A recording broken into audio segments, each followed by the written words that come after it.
pouvoir du peuple. C'est vous qui êtes le président. Oui, mais c'est le pouvoir du peuple. C'est le peuple qui a décidé que nous soyons là. Ça, il faut que vous le Et si compreniez. une autre partie du peuple dit on va manifester contre le pouvoir actuel, est-ce que vous êtes prêt à les accepter? Les accepter, ils peuvent manifester. Il n'y a pas de problème. Ils peuvent manifester. D'ailleurs, ceux qui veulent aller au complot, là, c'est une forme de manifestation, non? Voilà, ils peuvent manifester. Ils sont libres. Est-ce que, justement, vous pensez à la question de l'organisation prochaine des élections? Notre pari tient toujours. C'est le rendez-vous de juillet 2024? On n'est pas encore arrivé, donc nous, on espère qu'à la sortie de la saison pluvieuse, là, on puisse avancer sérieusement dans la lutte. Et voilà, s'il plaît à Dieu. Excellence, ce n'est pas juillet 2024, mais vous le savez, gouverner, c'est prévoir. Est-ce que vous envisagez effectivement de respecter cette échéance de la fin de la transition comme ce qui avait été retenu dans la charte? Gouverner, c'est prévoir, très bien.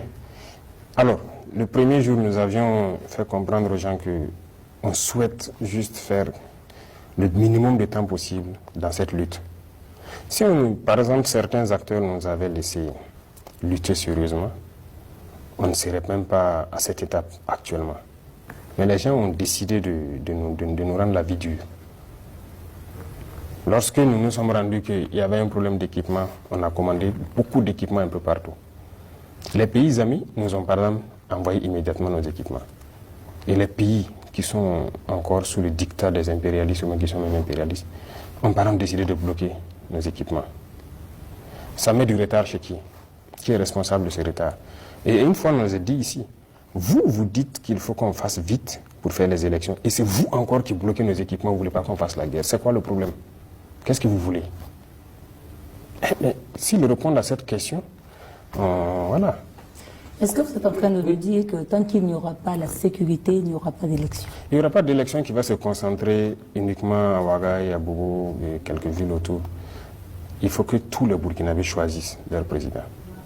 Il faut que ceux qui vont postuler puissent aller partout au Burkina. Voilà, aller faire leur campagne et tout. Donc, il faut qu'on assure la sécurité d'abord. On ne peut pas se mettre... Mais pourquoi on est venu?